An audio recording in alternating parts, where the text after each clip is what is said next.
10 years of tears. Going back 10 years, what do teams, execs, coaches think about NFL quarterbacks, and who really is the best of the last decade? Is it Aaron Rodgers? Is it Patrick Mahomes? Is it somebody else? On today's Peacock and Williamson. NFL analyst Brian Peacock and former NFL scout Matt Williamson bring you expert NFL analysis every day in less than 30 minutes. Get an inside look into the NFL on the field and in the front office.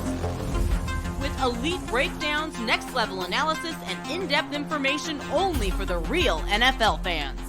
This is Peacock and Williamson, and it starts now.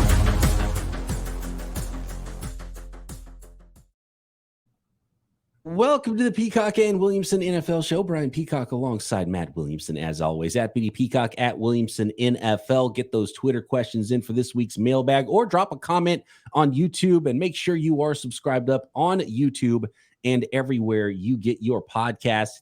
The thumbs up, and the like button, and the notification and all that for us as well. We're talking quarterbacks today, and having a lot of fun here. Talking quarterbacks the last couple of days. I want to start with Mike Sando, friend of the program. Well, we've got to talk to him, man, and get some behind the scenes about what some of these anonymous coaches and execs are saying about some of these quarterbacks in the NFL. But, man, he's been doing this for a long time. It's one of my favorite things to read every offseason, just to see what people think around the league internally. And the anonymous part gets you the best quotes, too. So it's got to stay anonymous for some of these. But now he's looking back at his 10th edition now in 2023 of the annual survey with all those coaches and executives. And this is putting all those together, who the top quarterbacks have been over the last decade. Yeah, pretty interesting stuff. I mean, this goes back to his days at ESPN before he moved to The Athletic. So he's accumulated all that data. And I think it's pretty interesting. I mean, I think it's a pretty accurate representation of who's been the best over the last 10 years. And some of these dudes, you know, Eli, Ben, Rivers, maybe that wasn't all their best days, you know what I mean? Amazingly, it was for Brady, you know, but over a 10-year period, who have been the best guys? And I think this is pretty well done. Yeah, we got to focus on the top, too. And you mentioned Tom Brady. He is not at the top. No. He is number 3 on the list, which I find fascinating. I expected him to be right up there with Rodgers and with Mahomes. His average voting was tier 1.04. So he was nearly unanimous tier 1, as the other two guys were, and they're tied at the top, which I don't like, Matt. So I'm going to put you on the spot. I know. But he's going by the numbers. This isn't Sando's opinion. This is the opinion of the league, and he's looking at this, and it's like, well, every time Patrick Mahomes has been voted on in this list, he's tier 1. Every time Aaron Rodgers has been voted on for this list, he's been tier 1. So they're tied. 1.0 is their average rating for tiers. And I find it interesting that Aaron Rodgers is still on that list, but you go back 10 years and Patrick Mahomes wasn't playing. So, Matt, I'm going to let you break the tie. Is it Patrick Mahomes, whose star is shown very bright more recently, or Aaron Rodgers, that is the best quarterback over the last 10 years? So 2 nuggets before I pick is in year 1, because he only played 1 game, Mahomes was a tier 4 guy. So that really hardly even counts. That's just where you stick the unknowns, like Sam Howell's in tier 4 this year, just because it's an incomplete grade for some of those dudes. But this is one of the more remarkable things I've ever seen, because I heard Sando say this on some other podcasts. So before this year, we know Rodgers is coming off a down year. So before this year, 9 years of voting, there was 408 votes cast. 401 of the 408 for Aaron Rodgers were tier 1. I mean, think about that. Only 7 votes over 9 years were not for a tier 1 player. And in that time, Green Bay used a first-round pick on a quarterback. You know what I mean? Like, he was not – there were some ups and downs, but everyone admired him, respected him so much that, oh, he's a tier 1 guy. And afraid to play against him, and people forget, because Mahomes is the new thing, but the way everyone talks about Mahomes right now is how people talked about Aaron Rodgers 7 years ago. That's exactly what I was going to say. So it took me a while to actually go out on this limb, because I respect Montana and Brady and Manning and all those guys. But I want to say about 5 years ago, I started publicly saying Aaron Rodgers is the best quarterback I've ever seen. I've changed my tune to Mahomes. I think Mahomes just is outdone him. It's crazy. And it's not recency bias. I mean, he's better. He's a little better. And Aaron Rodgers normalized I'm going to throw off platform, and everyone gushed about it, but they still were like, well, that's him doing it. We're not ready to see another guy do that. And everyone missed on, not everyone, not the Chiefs. And Patrick Mahomes still went pretty high because there were mock drafts that didn't even have Patrick Mahomes in the first round, like right before the draft. And he ended up going number 10. Yeah. So clearly the talent won out there, and the Chiefs won big time in drafting Patrick Mahomes, but people didn't know what the heck to do with Patrick Mahomes. And now every prospect, all they do at the pro days, sling a sidearm on their Instagram. It's like right. Behind the back, under the legs. You didn't see that before, but Aaron Rodgers started showing a little bit of it, but the teams were still afraid until Patrick Mahomes broke through, and they're like, okay, it's a new league. Yeah. I think I mentioned this yesterday with AFC Kryptonite quarterbacks, but the fact that he did what he did without Tyreek Hill last year, I mean, he was the best quarterback in the league and reeled it in a little bit. I don't have to win over the top over and over. If they're going to cover me to death, then I'm just going to dump it down and long sustained drives. To me, that put him over the top, that he could play it any way you want. Tom Brady, by the way, who comes in third here, would have been the 6th ranked quarterback, according to execs and coaches, this year if he counted, but he retired. So he wasn't part of that list, but he would have ranked 6th, which is interesting. And really the only year he had a down year was that last Patriots year, or else he'd have been right up there with with Mahomes and Rodgers as being just a tier 1 guy the entire time. Yeah. I mean, what's left to say about Tom Brady? I mean, nailed it. Drew Brees comes in number 4. Probably not too much of a surprise there. No. 5th, though, and the last tier 1 guy over the course of the decade, as Sando has it laid out here, is Steelers quarterback Ben Roethlisberger, which I did not expect. I'm glad he's there, because the last 2 or 3 years would have left a bad taste in your mouth. I mean, he was a tier 3 guy at best. His final season, he was ranked borderline 2, 3 the year before that. And his body was just beat up, but about those 8 years out of the 10, he was a top 3 or 4 guy year after year after year. And this is wild because someone like Andrew Luck was a tier 1 quarterback all day, but when you rank him against the best of the best and how his career went, he's the top of the tier 2 here. I kind of was interested to see him there. I was like, oh, well, I guess that makes sense. Over these 10 years, he graded really well.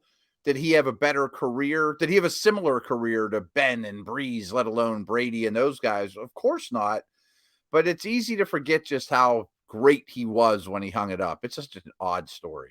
It'd be like Josh Allen hanging it up right now, and who's next on this list? Right. It's really what it is. It'd be like today. It was like in training camp or right before training camp. It'd be like if Josh Allen retired a month ago.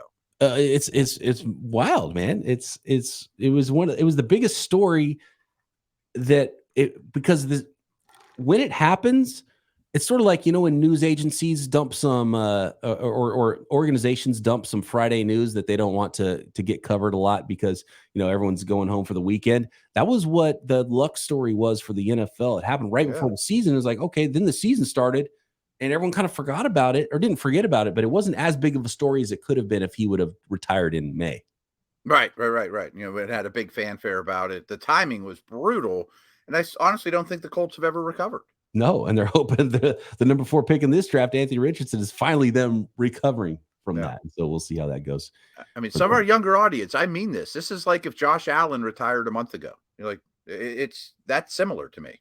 It's insane. Andrew Luck 6, Josh Allen 7 on the list. Then Russell Wilson, interesting enough, comes in number 8 with Phillip Rivers 9 and Deshaun Watson rounding out the top 10. Yeah, I can't fight any of this. I mean, these guys have had – it goes to show you with Wilson and Watson, the times change pretty quick around here, which I think is another feather in the cap for the Rivers and Breezes of the world that's had sustained excellence for well over the decade that we're talking about. Looking down the list here, trying to find some that stand out, it's just the reason I think it's really dead on. I want to criticize it more. Well, there's some weird. some weird tier 3 guys like Carson Wentz. I was like, oh, Carson Wentz. Yeah, because he's, it was like either all or nothing with him. But I find it really fascinating seeing like Lamar Jackson and Matt Ryan next to each other because of where their careers are now, and it's easy to forget how good Matt Ryan was for so long because the last time we saw him was like he doesn't belong in Lamar Jackson's tier, but he was one of the top dudes for a long time. 9 of the 10 years or whatever. And, hopefully Stafford, who's right below him, isn't the exact same. Like, I think they've had pretty similar career arcs all in all. Is Stafford the next one's about to fall off a cliff? Who knows? Right, exactly. Yeah. And Stafford's had that career where it's, shining brightly and then kind of like, what's going on? Oh, is he going to be that? And then, oh no, he got to a good franchise and won a Super Bowl.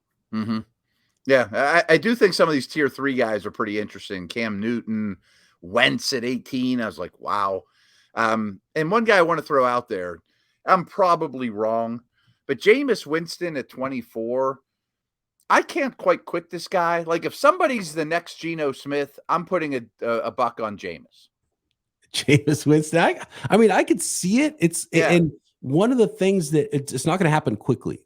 And Geno got to go away for a while and be a backup and be at a structured organization and then build confidence back, lose old habits, build new habits. And I wonder if we could see that for someone like Sam Darnold, for someone like Jameis Winston, where maybe they Wentz to go be a backup for a while in a good system. Right. And that's what Jameis did. I mean, I think he humbled himself a little and said, I'm going to go learn from Sean Payton, but he hasn't gotten the opportunity since.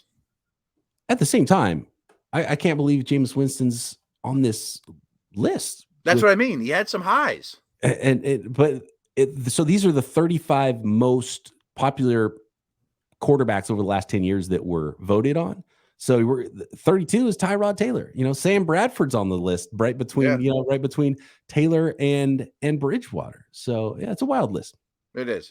Interesting stuff though. And Geno's last. Geno's last. And he's in the tier 4 range here with Ryan Fitzpatrick and Josh McCown. So maybe he's trending up though at age 35 or whatever he is. Yeah. Let's go check it out at The Athletic. Like all Mike Sando articles, it is a must read. So go check that one out. And next, Matt, let's talk NFC quarterback tiers.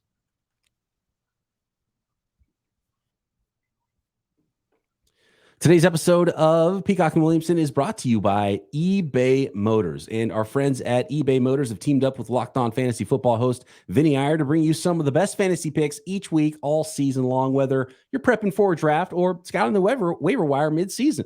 Every week, we're going to provide you with players that are guaranteed fits on your roster. So with draft prep underway, let's talk Christian Watson. If you're looking for a second-year fantasy football wide receiver who can drive your team to big points, gets that second-year wide receiver breakout, Green Bay Packer Christian Watson might be that guy. Peter Bukowski, Locked On Packers, is raving about what he's seen from training camp of Christian Watson. Like he might be that dude. And he's got the height, weight, speed, and it all depends on Jordan Love. If he's your number one, got his young go-to quarterback or go-to receiver for Jordan Love, that could be fun Packers offense and a fun player for your fantasy football team and a guaranteed fit for your fantasy roster. With eBay Guaranteed Fit and over 122 million parts and accessories for your vehicle right at your fingertips, you can make sure your ride stays running smooth. Air filters, brakes, batteries, taillights. I got a fender flare for my vehicle that popped off when I ran over a traffic cone, and it couldn't have been easier to find the exact fit and save a whole bunch of money in the process. So go forth, switch gears, crank the AC, say goodbye to sweating if your ride needs a little fixing up, because now you can have that success fixing up your vehicle from the get-go with eBay Guaranteed Fit. Everything just a click away. For the parts and accessories that fit your vehicle, just look for the green check. Get the right parts, the right fit, and the right prices at ebaymotors.com. Let's ride. eBay Guaranteed Fit, only available to U.S. customers, eligible items only, exclusions apply.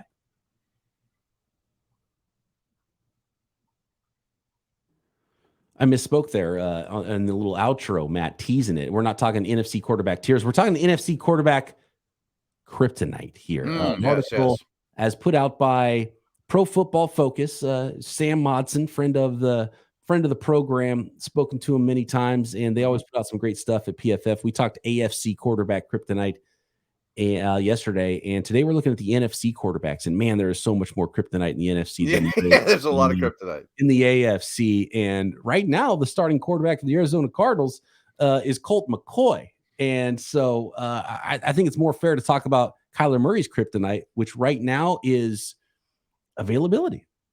I was just saying, you mentioned Sam does great work, and he was on the show, and I read 90% of what he puts out, but he took the easy way out on this one, putting Colt McCoy, and he lists just the NFL, like he's not a starter. We know that. I think it probably should move on. I think you're right. It's Kyler, it's durability, maybe leadership, and a little salty. I don't know if it's, the long off season for Sam, but he's doing some digs at some of these quarterbacks and some of these franchises with their kryptonites in these articles. Yeah, it's pretty funny, actually. Yeah.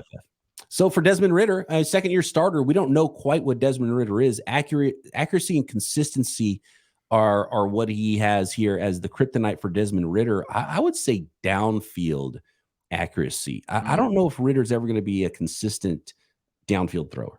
Yeah, it's not a real pretty ball. It's not a real touch throw. His arm strength is fine. And that was the same way in college, it was okay, but I never considered him a high-level passer. And it'd be shocking if he does. But there are some guys, Dak Prescott, Hurts, Allen, that got much better in this capacity after they entered the league. Yeah, and he's got the physical ability. He's got a fine arm. He doesn't have a cannon arm, right? But you got to have one or the other. You got to make elite level throws or be consistent. And if you're struggling with both of those, that could be, you could become a backup real quick. It could. And if he doesn't succeed this year, I think that'll be why. Bryce Young, right now it's size. I don't know what else Bryce Young's going to look like as an NFL quarterback, but when I see him on the practice field, it's like that looks like someone's kid got loose. Yeah, I think that's an easy one. We kind of brushed over the rookies yesterday. I think you do the same with Young, but his size and / durability and ability to see worries me a lot. Yep, I'm going to be looking at those. Preseason game number 1. How does he operate in the pocket? How does he see the field? That's going to be the key to his NFL career, I think. No doubt. And staying healthy at that size. How about Justin Fields? The pocket is his kryptonite, and I agree with this one 100%. I love this stat as well by PFF here. NFL quarterbacks, on average, move off their spot 18.3% of their plays. Justin Fields almost doubles that. Justin Fields moves off his spot at a 32.3% clip in 2022. He invites pressure. He creates pressure. He makes miraculous plays and sometimes elite throws getting out of the pocket, but he's got to play with better timing and rhythm. It's the big developmental factor for Justin Fields if he's going to be that dude or not. Yes, and I found a stat less than a week ago, and I forget where it was about Fields, that I think says it all as well. And of course, some of it's his O-line, some of it's his receivers, but 28% of Fields' dropbacks did not even result in a pass attempt. So called pass plays, 28% of the time, the ball never even comes out. Either it's a sack or he runs. It says a lot. That's pretty wild. That's a great by far the most in the league, by the way. I kind of thought that went without saying, but yeah. Dak Prescott, dependency is what they list here for Dak Prescott's kryptonite. And by that, they mean all quarterbacks are dependent to a degree on their environment and supporting cast, protection, scheme, receiving talent, all determine success in the NFL. Since entering the league in 2016, Dak Prescott has seemed to be unusually sensitive to changes to those external factors. Is that fair, Matt? I think you're reaching a little bit, to be honest with you.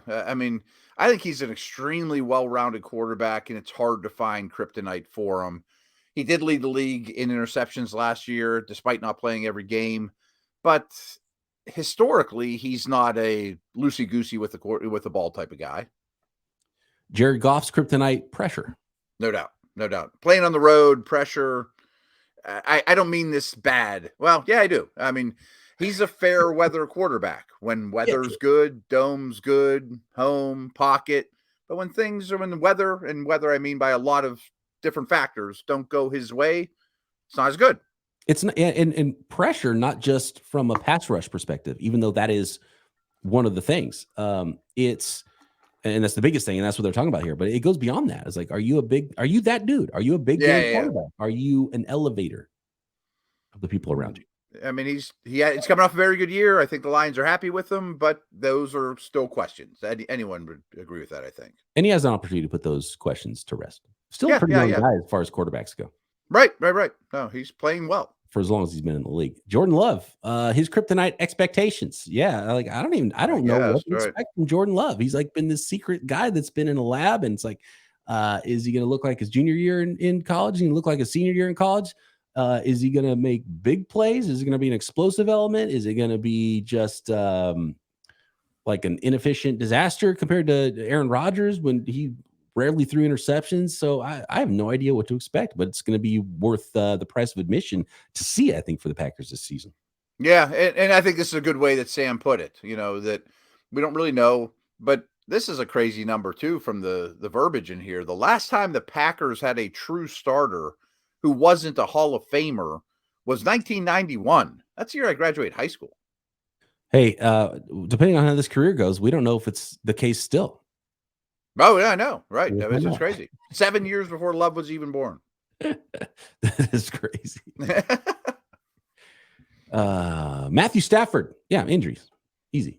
Yeah, and I like the way he frames it too. He says attrition, which is just the wear and tear over all the years, and he's had a lot of them. He's coming off a big injury now. He's not young. He's aggressive. He's not bashful.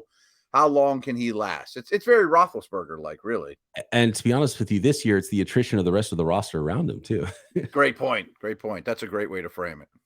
All right, next, the rest of the NFC starting quarterback kryptonite.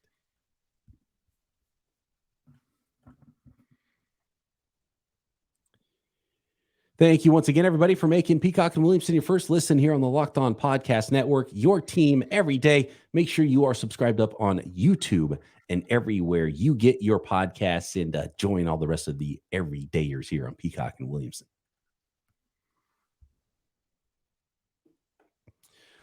Kirk Cousins.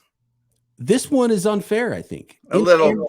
Intangibles is listed as the kryptonite. I think Kirk Cousins has amazing intangibles. I think it's one of his best traits is intangibles. But there is something with Cousins where, and maybe it's just not finding the right term, because I don't know exactly what it is, but it's not quite what we talked about with Goff either. But it's like, can you go win the big games? Yeah. I mean, to keep it on this, playing field, I don't know that he has any superpowers, but I don't know that he has any kryptonite. I would say intangibles might even be his superpower, which is why I disagree with it so much. It's how hard he works. It's what he puts into maximizing what he has, because he has no physical superpowers. And it's not like his teammates don't love playing with him, or he doesn't put his body on the line, or any of those things. He's just not quite as good as the superpower guys. You know what I mean? He's kind of hit his ceiling. Derek Carr, kryptonite. This guy's similar too. Yeah. Mistakes under pressure for Derek Carr. Yeah, and I think he has some of those Cousins-like qualities as well. I think Cousins is more likely to stand in and take the hit, or deal with injuries or toughness intangibles than Carr, and therefore the mistakes under pressure occur for Carr. Sam Monson makes the connection between Carr and Jameis Winston level turnover-worthy play when he's under pressure. Wow. Yeah. I mean, you don't think of him in that light, but it doesn't go great whenever things aren't clean. Yeah, there's a lot fewer YOLO balls than Jameis Winston would throw. Yeah, but he can make mistakes under pressure for sure. Yep, no question. Daniel Jones, Dimes, which is the nickname Danny Dimes. I like where Sam Monson went with that one. He's not Daniel Jones to this point in his career has just not been a he's good enough passer quarterback. He's not been, I'm going to drop back and dice you up. He hasn't been that. And a lot of his running ability was what helped him last year and helped the Giants. But if he doesn't develop that ability to throw darts out there, then it's not going to happen for Daniel Jones. Yeah. I mean, last year he had very good red zone completion rate, but he still only threw very, very few touchdowns. Like they still didn't trust him to throw there. He's very much still a work in progress as a passer.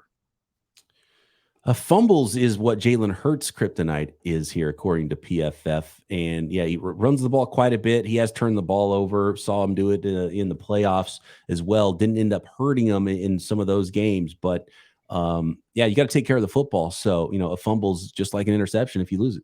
Yeah, and he far exceeded my expectations as a passer. I don't think he'll ever be Drew Brees in terms of just, a precision accuracy, but fumbles is a good kryptonite for him, especially the wear and tear he takes on his body, the hits he takes, as a runner.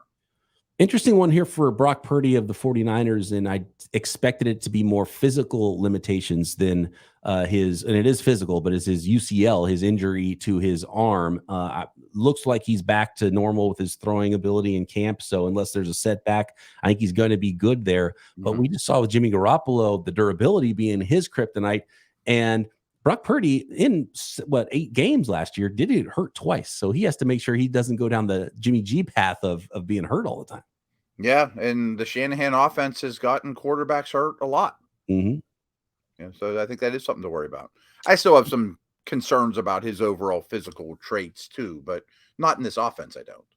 I mean, did you have concerns about Joe Montana? Because that's what we're looking at. Joe Montana part 2. Brock Purdy. I'm excited to see Brock Purdy because I don't 100% know exactly what to expect. Yeah, I think it'll go well. He can't do what he did last year because he'd be the MVP of the league. Like, is he going to just be that?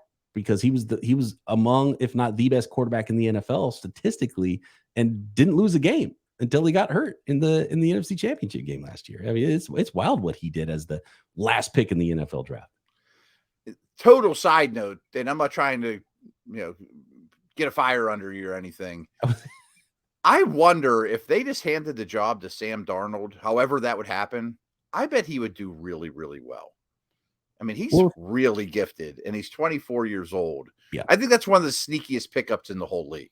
Well, if I like the tie in here in the segue to Seattle Seahawks quarterback Geno Smith, turnover-worthy plays being his kryptonite, and that's exactly what it's been for Sam Darnold. Mm-hmm. And I've drawn the comparison of Geno Smith and Sam Darnold. I wouldn't expect Darnold would be fine in this offense this year, and he would be good for the 49ers. But I want him to forget bad habits. I want him to sit for 2 years and be a backup. Then like we talked about with Jameis, right, or some of those guys, right? Yeah, and that's probably what's going to happen. Like it might work out really well for him. 12 practices in not 12 non-contact practices isn't going to turn him from a bust that's been around the league already on his third team that turns the ball over too much to being, a Super Bowl winning quarterback. I don't think, even with all the extra help around him in San Francisco. No, I hear you. I just don't think his story's close to written yet. Yeah, he's too young and too talented, and everyone seems to like him. He keeps getting chances, and maybe that's what'll get him there eventually. Maybe. Baker Mayfield accuracy is listed here. I would say his bravado might be his kryptonite. Like overconfidence maybe would be Baker Mayfield's kryptonite, but it's also what made him good in college and in early in his NFL career at times. I never understood Baker as a first overall pick. He mentioned him yesterday with Russell Wilson in that he's short and he's not athletic, and he has such a crutch that he always rushes to his right, which, trust me, was often into TJ Watt time and time again. He's too easy to play against. And I do think his bravado as a passer gets in the way too. I'm going to load up and gun this thing like Brett Favre and shove it in there because I'm the first overall pick. And it's like, you're not Brett Favre. Last one here, Washington Commanders' new starter. We think he's going to be the starter there. Sam Howell, taking sacks is his kryptonite. He allowed a 26.7%. He allowed 26.7 of pressures to become sacks. Yeah. So not getting out of the ball or not getting rid of the ball in time when there is pressure, which is one of the, the keys, not just avoiding pressure, but getting it out to your guys in time. And only Malik Willis in recent years had a worse sack rate in those situations. He's talking about college. Yeah. College. Yeah. His last year at NC was a little rough. I mean, it certainly was. He had lost Javonte Williams and Michael Carter and a lot of those guys too. Diami Brown. Diami Brown is the name I was thinking of too. And he ran a lot. He tried to do too much. So he's definitely an incomplete grade too, but it's something to note. It's something to pay attention to. We'll see if that transitions and follows him to the NFL. Yeah. I'll have to overcome that. Thanks, everybody, for making Peacock and Williamson your first listen every day here on the Locked On Podcast Network. Agree or disagree with the Kryptonites? Let us know what you think your quarterback's kryptonite is and could be the undoing of these teams. And we'll go back on a more positive note on tomorrow's episode of Peacock and Williamson. Get your mailbag questions in on the YouTube comments or on Twitter at BD Peacock at Williamson NFL. Matt and I back tomorrow. Peacock and Williamson.